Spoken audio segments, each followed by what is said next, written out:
Assalomu alaykum aziz birodarlarim. Videoni keng tarqalishi uchun like bosishni unutmang. Payg'ambarimiz sollallohu alayhi va sallam sababchi bo'lgan qilgan bilan barobardir deganlar. Inshaalloh bu sabab siz ham ajr va savoblarga ega bo'lasiz. Vassalomu alaykum va rahmatulloh. Alloh taologa maqtovlar bo'lsin. Hurmatli yaxshi insonlar, har biringlar soniylarda oxiratinglarga zaxira qilgan bo'lsin.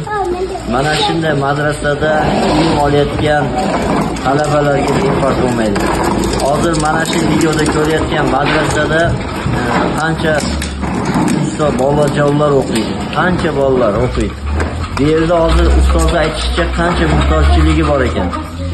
O'qituvchilarga beradigan oylik xususan eng kerakli oziq-ovqatlardan qiynalar ekan. Hurmatli jamoatlar, shu Alloh va Rasulining ilmini olayotgan shu talabalarga befarq bo'lmaylik. Mana shu videoni ham Alloh uchun tarqatib qo'yaylik. Bunday yaxshi kunlarda turibmiz. Bitta talabaga kimdir hissasini qo'shsa, buni ajri bor albatta. Ajrini albatta olasizlar. Ular Alloh va Rasulining ilmini olayotgan insonlar. Mana shunday bolalar haqqiga duo qilaylik, elimizga, dinimizga xizmat qiladigan farzandlar chiqsin. Mana shu talabalarga befarq bo'lmaysa degan umid. Ikkala bayramda ham baravar qilinadigan ishlar. Birinchi, Eidga bir yo'l bilan borib, boshqa yo'l bilan qaytish mustahabdir. Payg'ambar sollallohu alayhi va sallam shunday qilar edilar. An Abi Hurayra radhiyallohu anhu qol: كان النبي صلى الله عليه وسلم إذا خرج يوم العيد في طريق رجع في غيره. رواه الترمذي وأبو داود والبخاري. أبو هريرة رضي الله عنه دان رواية قلناده. نبي صلى الله عليه وسلم عيد كنا bir yo'l bilan chiqsalar, boshqasi bilan qaytar edilar. Termiziy, Abu Davud va Buxoriylar rivoyat qilganlar. Ikkinchi, misvoq qilish. Har bir namoz uchun misvoq qilish marg'ub bo'lganidek, fitr va Qurbon bayrami namozlaridan oldin ham misvoq qilish marg'ubdir. Uchinchi, g'usl qilish. Anil Fakih ibn Sa'd anna Rasululloh sallallohu alayhi va sallam kana yaghtasilu yawm al-fitr va yawm an-nahr va yawm Arafa. Ravahu Ibn Majah. Fakih ibn Sa'd radhiyallohu anhu dan rivoyat qilinadi. Rasululloh sallallohu alayhi va sallam Fitr, Azha va Arafa kunlari g'usl qilar edilar. Ibn Majah rivoyat qilgan. To'rtinchi, xushbo'ylik surtish. Kishilar ko'p to'planadigan joylarga xushbo'y narsa surtib borish mandub bo'lgani uchun Eid kuni ham xushbo'ylik surtiladi.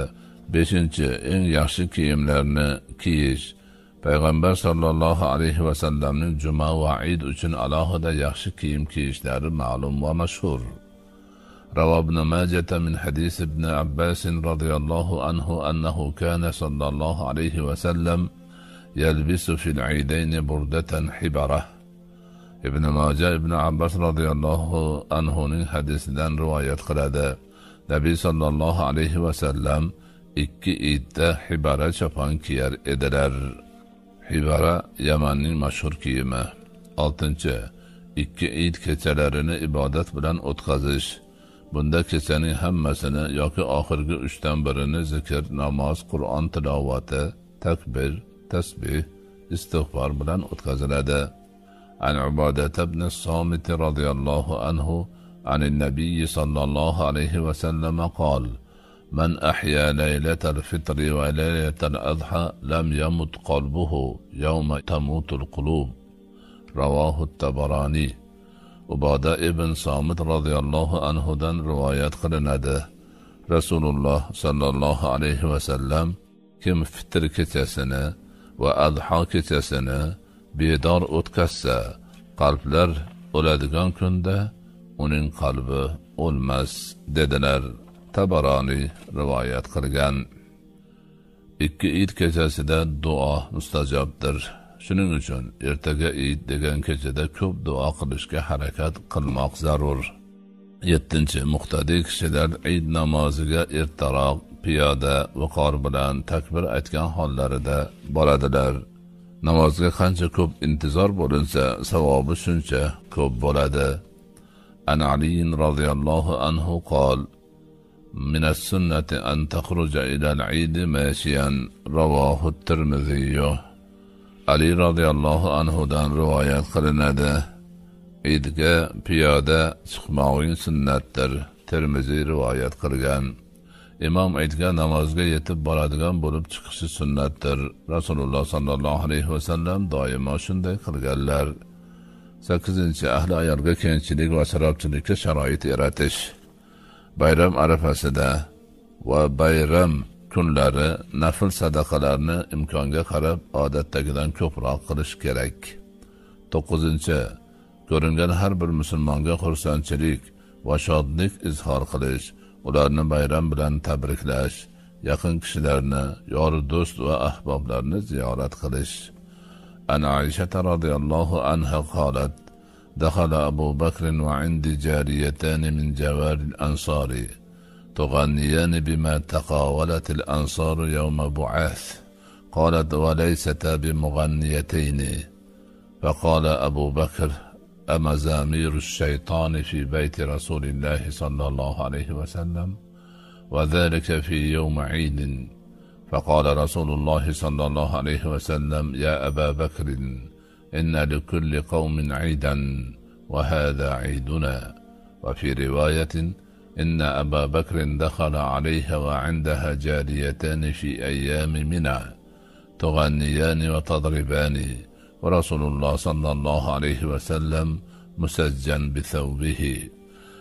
فانتهرهما أبو بكر، فكشف رسول الله صلى الله عليه وسلم عنه وقال: دعهما يا أبا بكر فإنها أيام عيد. Oysha radhiyallohu anhodan rivoyat qilinadi. Abu Bakr kirganda oldimda ansoriylarning qizlaridan ikkitasi Bu'as kuni ansorlar aytgan narsani qo'shiq qilib aytayotgan edilar. Ikkovlari qo'shiqchi emas edilar.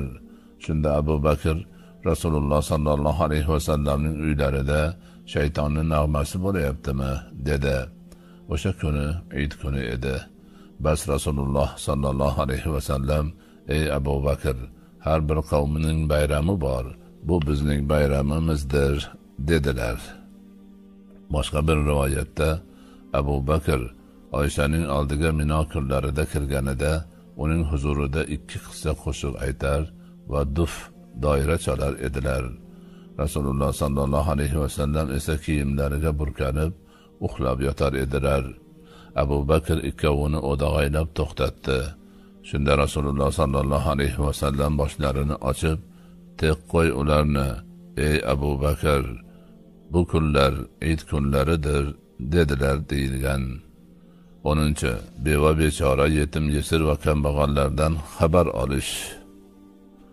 Bayram kunlari xuddi shu toifadagi insonlar holidan xabar olish, ularning qalbiga surur kiritish juda ham muhimdir. Zotan ro'za bayramida fitr sadaqasi, Qurbon bayramida qurbonlik qilish joriy etilishidan ko'zlangan asosiy maqsad ham shuning o'zidir. Mazkur bayram kunlari barcha musulmonlar shod va xurram bo'lishlari kerak. An ibn Umar radhiyallohu anhuma qol: farada Rasululloh sallallohu alayhi va sallam zakat al-fitr va qol: أغنوهم في هذا اليوم. رواه البيهقي والدارقطني. ابن عمر رضي الله عنهما دان روايات qilinadi. Rasululloh sallallohu alayhi va sallam fitr sadaqasini farz qildilar va ularni bu kunda behojat qilinglar dedilar. Bayhaqi va Daraqutni rivoyat qilganlar. Shuning uchun mazkur kishilardan bayram kuni xabar olib, ularga xayr va ihson qilish juda savobli ish bo'ladi. 11. Qarindoshlarga silai rahmni qilishni kuchaytirish. Silai rahm, qarindoshlik rishtalarini bog'lash masalasi ma'lum va mashhur. Uning haqidagi oyati karimalar va hadisi shariflardan ko'pchilik xabardor. Shu bilan birga bu masalaning ahamiyati bayram kunlari yana ham ortishini esdan chiqarmaslik zarur. 12. İjtimoiy aloqalarni mustahkamlash va arazlashib yurganlarni yarashtirib qo'yishni amalga oshirish. Musulmon kishilarning 3 kundan ortiq bir-birlari bilan arazlashib yurishlari mumkin emas.